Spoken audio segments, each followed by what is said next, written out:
అభినయ దర్శన నేను ప్రాణ నష్టం నేను గానీ, ఒకటే అడుగుతా- ఆర్థిక నష్టం గానీ, ఆస్తి నష్టం గానీ, ఎవరిని మభ్యపెట్టి డబ్బులు వసూలు చేసి మోసం ఎందుకు చేయడం డ్రామాలు గానీ చేసినావు? చెయ్యలేదు. డ్రామా డ్రామాలు ఎందుకు కాదు, చేసినావు? ఇది జరిగింది ఆ వాస్తవం. జుట్టు నిజమేనా చెప్పు ఒకసారి.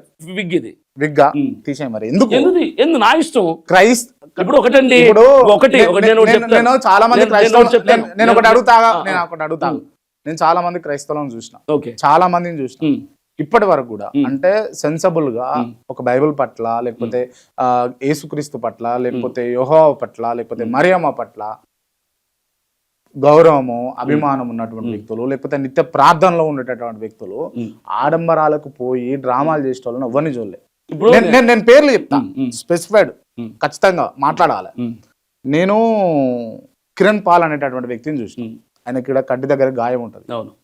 ఇప్పటికి కూడా ఆయన ఎప్పుడు చూడు ఎట్లా చూడు ఆయన ఆ గాయం కనబడుతుంది. నేను విజయ్ ప్రసాద్ రెడ్డిని చూసిన. ఆయనకు జుట్టు లేదు వాస్తవానికి, పాపం ఊడిపోయింది జుట్టు. ఆయన విగ్గులు పెట్టలే మీ లెక్క. అంటే ఒక ప్రచారకర్త, ఒక వ్యక్తి ఎట్లా ఉండాలనో, ఏ విధంగా ఉండాలనో తను ఆ విధంగా ఉంటూ మీరు పరిచర్య చేయాలి. కానీ మీరు సోకుర్రాయిలు లెక్క తయారయ్యి ఈ సినిమాలు డ్రామాలు నేను మాట్లాడతాను. ఇప్పుడు ఆడంబరం అంటే ఏంటి? ఇప్పుడు మీరు చొక్కా ప్యాంట్ వేసుకున్నారు, అది నిరాడంబరం అంటే సింప్లిసిటీ. అవును, నేను బ్లేజర్ వేసుకున్నా, ఇది ఆడంబరం.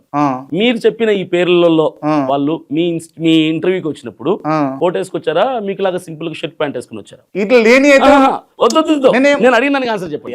ఈ కోట్ లేకపోతే ఏమైంది?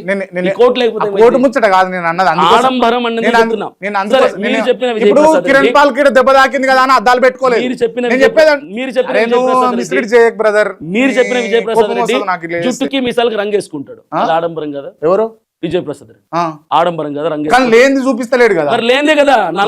నల్ల జుట్టు తెల్ల జుట్టు నల్లగా చేసి చూపించడం అబద్ధమే కదా, ఆర్టిఫిషియల్ కదా. ఇది ఆర్టిఫిషియల్ అయితే అదే ఆర్టిఫిషియల్ కదా. మరి ఆయనకు ఫోన్ చేసి రంగు మానేమని చెప్పండి, అప్పుడు విగ్గు తీసేస్తావా? ఖచ్చితంగా తీసేస్తా. ఎందుకంటే విజయ్ ప్రసాద్ రెడ్డి ఎక్కువ జుట్టుంది, నాకు బట్టతలు లేదు. మీకు తెలియదేం బహుశా, నాకు బట్టతలు లేదు. ఆ విషయం నా చుట్టూ వాళ్ళందరికీ తెలుసు. ఎందుకు మరి ఆ షోకి ఎందుకు? నాకు అలవాటు అయింది, ఇది నా ఇష్టం, దీనివల్ల ఎవరికి నష్టం లేదు కదా.